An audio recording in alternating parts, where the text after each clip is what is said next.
Hi hello guys, ನಮಸ್ಕಾರ. Welcome back to my YouTube channel. So guys, ಎಲ್ಲ ಹೇಗಿದ್ದೀರಾ, ಏನು ಮಾಡ್ತಾಯಿದ್ದೀರಾ ಅಂತ ಹೇಳ್ತಾ ಇವತ್ತಿಂದು ಟಾಪಿಕ್ ಬಂದು ನಿಮಗೆ ತಮ್ಮನೇಲಿ ನೋಡಿದ ತಕ್ಷಣ ಗೊತ್ತಾಗೋಗಿರುತ್ತೆ. ಸೊ ಇವತ್ತಿನ ಟಾಪಿಕ್ ಬಂದ್ಬಿಟ್ಟು ಸ್ಮಾರ್ಟ್ ಇನ್ವೆಸ್ಟ್ಮೆಂಟ್, ಸ್ಮಾರ್ಟ್ ಅರ್ನಿಂಗ್ ಅಂತ. ಸೊ ಇವಾಗ ಎಷ್ಟೋ ಜನ ಇನ್ವೆಸ್ಟ್ ಮಾಡೋಕ್ಕೆ ರೆಡಿ ಇರ್ತೀರಾ. ಒಂದಷ್ಟು ಅಮೌಂಟು, ಇವಾಗ ಒಂದು ಬಲ್ಕ್ ಅಮೌಂಟು, ನಿಮ್ಮ ಪ್ರಕಾರ ಅದು 1 ಲಕ್ಷನೇ ಆಗಿರಲಿ, 10,000 ಆಗಿರಲಿ, 50,000, 1 ಲಕ್ಷ, 10 ಲಕ್ಷ, 20 ಲಕ್ಷ, 1 ಕೋಟಿ, ಏನು ಎಷ್ಟಾದರೂ ಆಗಿರಲಿ. ಅದನ್ನು ಬರೀ ಇನ್ವೆಸ್ಟ್ಮೆಂಟ್ ಮಾಡಬೇಕು ಅಂತಲೇ ನೀವು ಪ್ಲ್ಯಾನ್ ಮಾಡ್ತಿದ್ರೆ, ನಾನು ಬರೀ ಇನ್ವೆಸ್ಟ್ಮೆಂಟೇ ಮಾಡೋದು ಗುರು, ಅದು ಆನ್ಲೈನ್ ಇನ್ವೆಸ್ಟ್ಮೆಂಟ್ ಅಷ್ಟೇ ಮಾಡೋದು, ನಾನು ಬೇರೆ ಕಡೆ ಇನ್ನೆಲ್ಲೂ ಇನ್ವೆಸ್ಟ್ ಮಾಡೋಕ್ಕೆ ಇಷ್ಟಪಡಲ್ಲ. ಆಮೇಲೆ ಅದರಿಂದ ಒಂದಷ್ಟು ಅರ್ನಿಂಗ್ಸ್ ಆದರೆ, ಅದರಿಂದ ಒಂದಷ್ಟು ಇಂಟ್ರೆಸ್ಟ್ ಬಂದರೆ ಅದನ್ನು ಒಂದು ಸ್ವಲ್ಪ ಅಮೌಂಟ್ ಎತ್ಕೊಂಡು ಖರ್ಚು ಮಾಡ್ಕೊಂಡು ಇದು ಮಾಡೋಣ ಅನ್ನೋ ಥರ ಪ್ಲ್ಯಾನ್ ಮಾಡ್ತಾಯಿದ್ದೀನಿ. ಹಿಂಗೆ ಎಕ್ಸೆಟ್ರಾ ಎಕ್ಸೆಟ್ರಾ ಎಕ್ಸೆಟ್ರಾ. ಸೊ ಇದಕ್ಕೆ ನಾನು ಏನು ಹೇಳ್ತೀನಿ, ಇನ್ವೆಸ್ಟ್ಮೆಂಟ್ ಮಾಡೋಂಗಿದ್ರೆ ನೀವು ಲಾಂಗ್ ಟರ್ಮ್ ಇನ್ವೆಸ್ಟ್ಮೆಂಟ್ ಇದ್ದರೆ ಮಾತ್ರ ಈ ಥರ ರಿಸ್ಕಿ ಜಾಬ್ಗೆ, ಅಂದರೆ ಈ ಥರ ರಿಸ್ಕಿ ಐಡಿಯಾಗಳಿಗೆ ಕೈ ಹಾಕಿ. ಲೈಕ್ ಲಾಂಗ್ ಟರ್ಮ್ ಅಂದರೆ 2 ಇಯರ್ಸ್ ಟು 5 ಇಯರ್ಸ್ ಅಬೋ. ಸೊ ಮಿನಿಮಮ್ 2 ಇಯರ್ಸ್ ಆದರೂ ವೆಯ್ಟ್ ಮಾಡಬೇಕು, ಮ್ಯಾಕ್ಸಿಮಮ್ 5 ಇಯರ್ಸ್ ಗಂಟ ವೆಯ್ಟ್ ಮಾಡಬೇಕು. ಸೊ ಅದಕ್ಕಿಂತ ಮೇಲ್ಗಡೆ ಹೋದಷ್ಟು ಇನ್ನೂ ಬೆನಿಫಿಟ್ಸು, ಇನ್ನೂ ಪ್ರಾಫಿಟ್ ಜಾಸ್ತಿ ಆಗೋ ಚಾನ್ಸಸ್ ತುಂಬ ಇರುತ್ತೆ. ಸೊ ಈ ಥರ ರಿಸ್ಕಿ ಇದ್ದರೆ ಮಾತ್ರ ನೀವು ಈ ಥರ ಇನ್ವೆಸ್ಟ್ಮೆಂಟ್ಗಳಿಗೆ ಕೈ ಹಾಕಿ. ಅದರಲ್ಲೂ ಸ್ಟಾಕ್ ಮಾರ್ಕೆಟ್ಗೆ ಇನ್ವೆಸ್ಟ್ಮೆಂಟಿಗೆ ಮಾತ್ರ. ಸೊ ನೀವು ಲಾಂಗ್ ಟರ್ಮ್ ಇನ್ವೆಸ್ಟ್ಮೆಂಟು ಇರಲೇಬೇಕು. ಸೊ ನೀವು ಇವಾಗ ಹಾಕ್ತೀರಾ, ನಾನು 2 to 3 ಮಂತ್ಸ್ಗೆ ನಾನು ವಾಪಸ್ ಎತ್ಕೋತೀನಿ, ಅಥವಾ 1 ಮಂತ್ ಅಷ್ಟರಲ್ಲಿ ನಾನು ವಾಪಸ್ ಎತ್ಕೋಬೇಕು. ಅಷ್ಟರಲ್ಲಿ ನನಗೆ 20% ಜಾಸ್ತಿ ಆಗಿರಬೇಕು, 30% ಜಾಸ್ತಿ ಆಗಿರಬೇಕು, 40%, ಒಬ್ಬೊಬ್ರು ಇರ್ತಾರೆ 100% ಜಾಸ್ತಿ ಆಗಿ ಡಬಲ್ ಆಗಿರಬೇಕು, 1,000 ಹಾಕಿದಾಗ 2,000 ಆಗಿರಬೇಕು ಅದು ಅಂತ.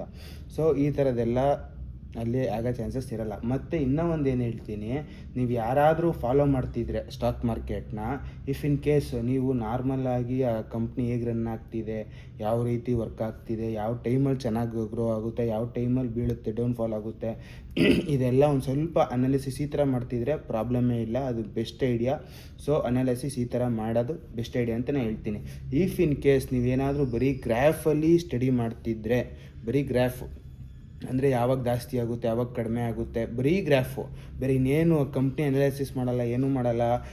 ಯಾವ ಟೈಮು, ಸಮ್ಮರ್ ಸೀಸನ್ ವೈಸಲ್ಲಿ ಗ್ರೋ ಆಗ್ತಿದೆ ಇಲ್ವೋ ಅದು ನೋಡಲ್ಲ, ಅಥವಾ ಮಂತು, ಅಥವಾ ಯಾವ್ದಾರ ಹೊಸ ಪ್ರಾಡಕ್ಟ್ ಲಾಂಚ್ ಆದಾಗ ಗ್ರೋ ಆಗ್ತಿದೆಯೋ ಡೌನ್ ಆಗ್ತಿದೆಯೋ ಇದೆಲ್ಲ ಏನು ವೆರಿಫೈ ಮಾಡಿದ್ರೆ ಬರೀ ಗ್ರಾಫಲ್ಲಿ ವೆರಿಫೈ ಮಾಡ್ತಾರೆ. ಲೈಕ್ ಇವಾಗ 6 ಮಂತ್ಸ್ ತಗೊಂಡು, ಸೊ 1 ಮಂತ್ ಹೈ ಆಗಿತ್ತು, 1 ಮಂತ್ ಡೌನ್ ಆಗಿತ್ತು, ಈ ಮಂತ್ ಐ ಡೌನ್, ಓಕೆ ಈ ಮಂತ್ ಐ ಆಗುತ್ತೆ. ಈ ಥರ ಏನಾದರೂ ಇಫ್ ಇನ್ ಕೇಸ್ ನೀವು ಪ್ಲ್ಯಾನ್ ಮಾಡ್ತಿದ್ರೆ, ಸೊ ಅದು ಫ್ಲಾಪ್ ಐಡಿಯಾ ಅಂತಲೇ ಹೇಳ್ತೀನಿ. ಸೊ ಎಷ್ಟೋ ಜನ ಮಾಡ್ತಾರೆ.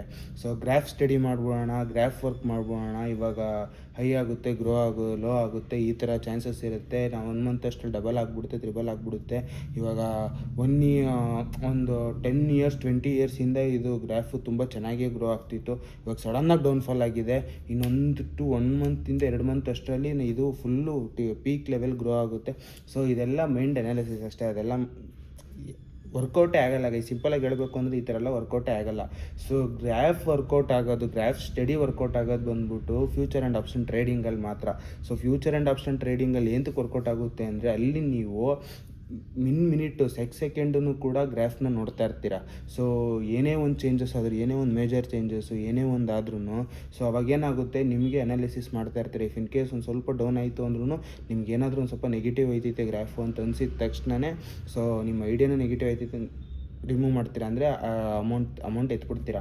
ಸೊ ಇದ್ರಲ್ಲಿ ಹಂಗಲ್ಲ, ನೀವು ಇವಾಗ ಇನ್ವೆಸ್ಟ್ ಮಾಡ್ತೀರಾ, ಸುಮ್ಮನೆ ಇನ್ವೆಸ್ಟ್ ಮಾಡಿಬಿಟ್ಟು 2 to 3 ಡೇಸ್ ಬಿಟ್ಬಿಡ್ತೀರಾ, ಅಥವಾ 1 ವೀಕ್ ಬಿಟ್ಬಿಡ್ತೀರಾ, ನೋಡಲ್ಲ. ಸೊ ಆವಾಗ ಫುಲ್ಲು ಪೀಕಲ್ಲಿ ಅಮೌಂಟ್ ಫುಲ್ಲು ವ್ಯಾನಿಷ್ ಆಗೋ ಚಾನ್ಸಸ್ ಇರುತ್ತೆ. ಆಮೇಲೆ ಇನ್ನೂ ಒಂದು ಏನಂದರೆ, ಸ್ಟಾಕ್ ಮಾರ್ಕೆಟಲ್ಲಿ ಇನ್ವೆಸ್ಟ್ ಮಾಡೋದ್ರಿಂದ 100% ಲಾಸ್ ಆಗುತ್ತೆ ಅನ್ನೋದೇ ಇಲ್ಲ ಗೈಸ್.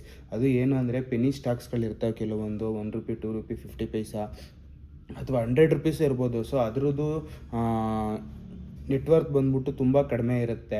ಸೊ ಅದನ್ನು ನೀವು ನೋಡಿದಿರ, ಅದನ್ನು ಅನಾಲಿಸಿಸ್ ಮಾಡಿದ್ರೆ ಸುಮ್ಮನೆ ಇನ್ವೆಸ್ಟ್ ಮಾಡಿರ್ತೀರಾ. ಏನೋ ಇದು ಕಂಪ್ನಿ ಒಂದು ಸ್ವಲ್ಪ ಚೆನ್ನಾಗಿ ಗ್ರೋ ಆಗ್ತಿದೆ, ಒಂದು ವೀಕಿಂದ 10 ರೂಪೀಸ್ ಗ್ರೋ ಆಗ್ತಿದೆ, ಈಚ್ ಡೇ 10 ರೂಪೀಸ್ ಗ್ರೋ ಆಗ್ತಿದೆ. ಸೊ ನಾನು ಇವಾಗ 100 ರೂಪೀಸ್ ಹಾಕಿದ್ರೆ 10 ರೂಪೀಸು, ಅವಾಗ 11 ರೂಪೀಸು, ನೆಕ್ಸ್ಟ್ ವೀಕ್ ಹಂಗೆ ಗ್ರೋ ಆಗೋ ಚಾನ್ಸಸ್ ಇರುತ್ತೆ. ಅಥವಾ 5% 10% ಇನ್ಕ್ರೀಸ್ ಆಗ್ತಿದೆ ಅಂತಲೂ ಅನಾಲಿಸಿಸ್ ಮಾಡ್ಬಿಟ್ಟು ಎಷ್ಟೋ ಜನ ಹಾಕ್ತಾರೆ. ಸೊ ಅದೆಲ್ಲ ವರ್ಕೌಟ್ ಆಗಲ್ಲ ಗೈಸ್, ಅದೆಲ್ಲ ಏನಿದ್ರು ಲಕ್ ಅಷ್ಟೇ. ಸೊ ಅದರಿಂದ ಏನೂ ಪ್ರಯೋಜನ ಇಲ್ಲ. ಇಫ್ ಇನ್ ಕೇಸು ಆ ಥರ ಕಂಪ್ನಿಗಳು ಏನಾದರೂ ನಿಮ್ಮ ಕೈಗೆ ಸಿಕ್ಕಿದ್ರೆ ತುಂಬ ಡೀಪ್ ರಿಸರ್ಚ್ ಮಾಡಿ ಆಮೇಲೆ ಅವರ್ಗೆ ಒಂದೊಂದ್ಸತಿ ನೋಡ್ತಾ ಇರ್ರಿ ಅದು ಕಂಪ್ನಿನ ಆ್ಯಕ್ಟಿವ್ ಆಗಿದೆಯಾ ಅಥವಾ ಫುಲ್ ಕ್ಲೋಸ್ ಆಗೋಯ್ತಾ ಇನ್ಆ್ಯಕ್ಟಿವ್ ಆಯಿತಾ ಅಂತ ಚೆಕ್ ಮಾಡ್ತಾರೆ. ಯಾಕೆ ಅಂದರೆ ಅಂಥ ಕಂಪ್ನಿಗಳು ಬೇಗ ಇನ್ಆ್ಯಕ್ಟಿವ್ ಆಗೋ ಚಾನ್ಸಸ್ ಇರುತ್ತೆ. ಸೊ ಅದು ಎಲ್ಲ ಏನು ಅಂದರೆ SEBI ತುಂಬ ಸ್ಟ್ರಿಕ್ಟ್ ಆಗಿದೆ. ಸೊ ಅಂಥ ಕಂಪ್ನಿಗಳಿಗೆ ಎನ್ಕರೇಜ್ ಮಾಡಲ್ಲ. ಅದನ್ನು ಕೂಡ ಅವ್ರಿಗೂ ಕೂಡ ಇವಾಗ ನಮ್ಮ ಇಂಡಿಯನ್ಸ್ ಬಗ್ಗೆ ನಿಮಗೆ ಗೊತ್ತು. ಸೊ ನಾವು ಚಾಪೆ ಕೆಳಗಡೆ ನುಗ್ಗಿದ್ರೆ ಅವ್ರು ರಂಗೋಲಿ ಕೆಳಗಡೆ ನುಗ್ತೀವಿ ಅನ್ನೋ ಥರ ಕ್ಯಾಟಗರಿ ಜನ ಇರ್ತಾರೆ. ಸೊ SEBIಗೂ ಕೂಡ ಫುಲ್ಲು ಡಾಕ್ಯುಮೆಂಟ್ಸ್ ಕೊಟ್ಟು ನಂದೊಂದು ಕಂಪ್ನಿ ಇದೆ, ನಾನು ಆ ಥರ ಇದೆ ಈ ಥರ ಇದೆ ಅಂತ ಸಬ್ಮಿಟ್ ಮಾಡಿ ಒಂದು ಕಂಪ್ನಿನ ಫುಲ್ಲು ಜನರನ್ನ ಫುಲ್ ಮ್ಯಾನಿಪುಲೇಟ್ ಮಾಡಿ ಸೊ ಅವ್ರಿಗೆ ಒಂದಷ್ಟು ಟಾರ್ಗೆಟ್ ಅನ್ನೋದೊಂದು ಇರುತ್ತೆ. ಸೊ ನನ್ನ ಕಂಪ್ನಿಗೆ ಒಂದು 100 crores ಇನ್ವೆಸ್ಟ್ಮೆಂಟ್ ಆದರೆ ನಾನು ಈ ಕಂಪ್ನಿನ ಫುಲ್ ಕ್ಲೋಸ್ ಮಾಡ್ತೀನಿ ಅನ್ನೋ ಥರ ಟಾರ್ಗೆಟ್ ಇಟ್ಕೊತಾರೆ ಗೈಸ್ ಅವರು. ಸೊ ಟಾರ್ಗೆಟ್ ಇಟ್ಕೊಂಡು ಸುಮ್ಮನೆ ಅಲ್ಲಿ ಏನೂ ಇರೋದೇ ಇಲ್ಲ, ಅಲ್ಲಿ ಕಂಪ್ನಿಲಿ ಏನೂ ನಡೀತಾನೆ ಇರಲ್ಲ. ಆದ್ರೂ ಇವರು ಅದನ್ನೇ ಮ್ಯಾನಿಪುಲೇಟ್ ಮಾಡಿ ಲೈಕ್ ಹ್ಯಾಕ್ ಥರ ಏನೋ ಮಾಡಿ ಸೊ ಗ್ರಾಫ್ ಫುಲ್ಲು ಗ್ರೋ ಆಗೋ ಥರ 10% ಈಚ್ ಡೇ 10%, ನಿಮ್ಮ ಮಿನಿಟ್ಗೆ ಒಂದು 0.01% 2% ಸುಮ್ಮನೆ ಪ್ರಾಫಿಟ್ ಆಯ್ತಾ ಇರಬೇಕು. ಸೊ ಆಮೇಲೆ ಒಂದು ವೀಕಲ್ಲಿ ಫುಲ್ಲು ಪ್ರಾಫಿಟ್ಗೆ ಹೋದರೆ ಒಂದು ಡೇ ಒಂದು ಸ್ವಲ್ಪ ಡೌನ್ ಮಾಡಿಸ್ತಾರೆ. ಯಾಕಂದರೆ ನಂಬೇಕಲ್ಲ ಜನ. ಸೊ ಸುಮ್ಮನೆ ಹಿಂಗಿದ್ರೆ ನಂಬಲ್ಲ, ಒಂದು ಸ್ವಲ್ಪ ಹಿಂಗೆ ವೇರಿಯೇಷನ್ಸ್ ಇದ್ದರೆ ನಂಬ್ತಾರೆ. ಸೊ ಆ ಥರ ಎಲ್ಲ ಜನರ ಮ್ಯಾನಿಪುಲೇಟ್ ಮಾಡಿ ಸೊ ಇನ್ವೆಸ್ಟ್ಮೆಂಟ್ ಮಾಡಿಸ್ಕೊಳಕ್ಕೆ ನೋಡ್ತಾ ಇರ್ತಾರೆ.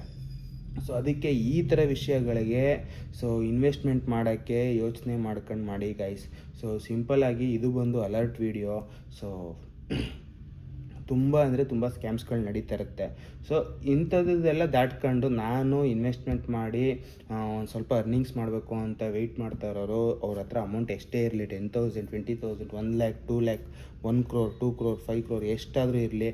ಸೊ ಇನ್ವೆಸ್ಟ್ಮೆಂಟ್ ಮಾಡೋಕ್ಕೆ ಹೋಗ್ಬೇಕಾದ್ರೆ ಡಿವೈಡ್ ಮಾಡ್ಕೊಳ್ಳಿ ಅಮೌಂಟ್ನ. ಸೊ ಅಮೌಂಟ್ನ ಡಿವೈಡ್ ಮಾಡ್ಕೊಂಡು ಇದನ್ನು ಈ ಪ್ಲ್ಯಾಟ್ಫಾರ್ಮಿಗೆ ಇನ್ವೆಸ್ಟ್ ಮಾಡ್ತೀನಿ, ಇದನ್ನು ಈ ಪ್ಲ್ಯಾಟ್ಫಾರ್ಮ್ಗೆ ಇನ್ವೆಸ್ಟ್ ಮಾಡ್ತೀನಿ, ಇದನ್ನು ಈ ಪ್ಲ್ಯಾಟ್ಫಾರ್ಮ್ಗೆ ಇನ್ವೆಸ್ಟ್ ಮಾಡ್ತೀನಿ, ಇದನ್ನು ಈ ಪ್ಲ್ಯಾಟ್ಫಾರ್ಮ್ಗೆ ಇನ್ವೆಸ್ಟ್ ಮಾಡ್ತೀನಿ ಅನ್ನೋ ಥರ ಒಂದು 3 to 5 ಪಾರ್ಟ್ಸ್ ಮಾಡ್ಕೊಳ್ಳಿ.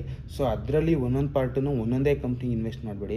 ಸೊ ಇವಾಗ ನೀವು 10,000 rupees ಇಟ್ಕೊತೀರ for example target, divided by 5 ಮಾಡಿದ್ರೆ 2,000 ಆಗುತ್ತೆ. ಆ 2,000ಅಲ್ಲಿ ಸ್ಟಾಕ್ ಮಾರ್ಕೆಟ್ಗೆ ಹೋದಾಗ ಏನು ಮಾಡಬೇಕು, ಸ್ಟಾಕ್ ಮಾರ್ಕೆಟಲ್ಲಿ ಈ ಥರ ಒಂದು 2-3 ಕಂಪ್ನಿ ಇದೆ, 2-3 ಕಂಪ್ನಿಗೆ 500 200 300 ಈ ಥರ ಅದ್ರದ್ದು ಎಷ್ಟು ಶೇರ್ ಇರುತ್ತೆ ಅದನ್ನು ಹಾಕಬೇಕು. ಸೆಕೆಂಡ್ ಬಂದ್ಬಿಟ್ಟು ಅಮೇರಿಕನ್ ಸ್ಟಾಕ್ ಮಾರ್ಕೆಟ್ಗೆ ಇನ್ವೆಸ್ಟ್ ಮಾಡೋಣ ಅಂತ ಅಮೇರಿಕನ್ ಸ್ಟಾಕ್ ಮಾರ್ಕೆಟಲ್ಲಿ ಇನ್ವೆಸ್ಟ್ ಮಾಡಬೇಕು. ಥರ್ಡ್ ಬಂದ್ಬಿಟ್ಟು ಮ್ಯೂಚುವಲ್ ಫಂಡ್ಸಿಗೆ ಇನ್ವೆಸ್ಟ್ ಮಾಡೋಣ. ಮ್ಯೂಚುವಲ್ ಫಂಡ್ಸಿಗೆ ಇನ್ವೆಸ್ಟ್ ಮಾಡಬೇಕಂದ್ರೆ ಏನು ಮಾಡಬೇಕು, 100% ಇನ್ವೆಸ್ಟ್ ಮಾಡೋದಲ್ಲ, ಮಂತ್ಲಿ ಇಷ್ಟು ಹೋಗಲಿ ಅಂತ ಇನ್ವೆಸ್ಟ್ ಮಾಡೋ ಅಂಥದ್ದು. ಅಥವಾ 100% ಕೂಡ ಒಂದೇ ಟೈಮು ಪೇ ಮಾಡಿಬಿಟ್ಟು ಇರ್ಬೋದು. ಸೊ ಫೋರ್ತ್ ಇದು ಬಂದ್ಬಿಟ್ಟು ಇಂಥದಕ್ಕೆ ಡಿಜಿಟಲ್ ಗೋಲ್ಡಿಗೆ ಇನ್ವೆಸ್ಟ್ ಮಾಡೋಣ. ಫಿಫ್ತ್ ಬಂದ್ಬಿಟ್ಟು ಇನ್ನೊಂದು ಯಾವುದಾದ್ರೂ ಫಾರ್ ಎಕ್ಸಾಂಪಲ್ಲು ಸ್ಟಾಕ್ ಮಾರ್ಕೆಟ್ಗೆ ಅಥವಾ ಯಾವುದೋ ಒಂದಕ್ಕೆ ನಿಮ್ಗೆ ಯಾವ್ದು ಅನಿಸುತ್ತೋ ಅಥವಾ ಒಂದು ಗೋಲ್ಡ್ ತಗೊಳ್ಳೋದು, ಫಿಸಿಕಲ್ ಗೋಲ್ಡ್ ತಗೊಳ್ಳೋದು, ಆ ಥರ. ಇವಾಗ 5 ಪಾರ್ಟ್ ಮಾಡಿದಾಗ ಏನಾಗುತ್ತೆ, ನಿಮಗೆ ಆ ಕಂಪ್ನಿ ಒಂದೊಂದು ಇವಾಗ ಸ್ಟಾಕ್ ಮಾರ್ಕೆಟಲ್ಲಿ ಸ್ವಲ್ಪ ಲೋ ಆಗ್ತಿದೆ ಅಂದಾಗ ಮ್ಯೂಚುವಲ್ ಫಂಡ್ಸ್ ಕೈ ಬಿಡಲ್ಲ, ಗೋಲ್ಡ್ ಅಂತೂ ಕೈಯೇ ಬಿಡಲ್ಲ. ನನಗೆ ಗೊತ್ತಿರೋ ಪ್ರಕಾರ ಗೋಲ್ಡು ಇವಾಗ ಇತ್ತೀಚಿನ ದಿನಗಳಲ್ಲಿ ನಾನು ಸ್ವಲ್ಪ ಡೌನ್ ಆಗ್ತಿದೆ. ಬಟ್ ಇದಕ್ಕಿಂತ ಡಬಲ್ ಅಷ್ಟು ಜಾಸ್ತಿ ಆಗೋ ಚಾನ್ಸಸ್ ಇನ್ನು ಅತಿ ಶೀಘ್ರದಲ್ಲೇ ಬರುತ್ತೆ. ಸೊ ಹಂಗಂದ್ಬಿಟ್ಟು ಗೋಲ್ಡಿಗೆ ಇನ್ವೆಸ್ಟ್ ಮಾಡಬೇಡಿ. ನಾನು ಎಕ್ಸಾಂಪಲ್ ಹೇಳ್ತಾ ಇರೋದು. ಸೊ ಗೋಲ್ಡಿಗೆ ಇನ್ವೆಸ್ಟ್ ಮಾಡಿದ್ರೆ ಅದರಿಂದ ಲಾಸ್ ಆಗೋ ಚಾನ್ಸಸ್ ಇರಲ್ಲ. ಆಮೇಲೆ ಮ್ಯೂಚುವಲ್ ಫಂಡ್ಸು ಈ ಥರ ಎಷ್ಟೊಂದು ಇರುತ್ತೆ ಗೈಸ್ ಸಿಂಪಲ್ಲಾಗಿ. ಸೊ ಆಮೇಲೆ if in case crypto currency ಬಗ್ಗೆ ಐಡಿಯಾಸ್ ಇದ್ದರೆ ಹೆಂಗೆ ಇನ್ವೆಸ್ಟ್ ಮಾಡೋದು ಅಂತ, ಸೊ ಫ್ಯೂಚರ್ ಆ್ಯಂಡ್ ಆಪ್ಷನ್ ಬಿಟ್ಬಿಟ್ಟು ಬರೀ ಇನ್ವೆಸ್ಟ್ಮೆಂಟ್ ಇದ್ದರೆ, ಅಂದರೆ ಬರೀ ಅಮೌಂಟ್ ಹಾಕೋದು ಬೈ ಲಾಸ್ ಈ ಥರದ್ದಿದ್ದರೆ ಮಾತ್ರ ಇನ್ವೆಸ್ಟ್ ಮಾಡಿ.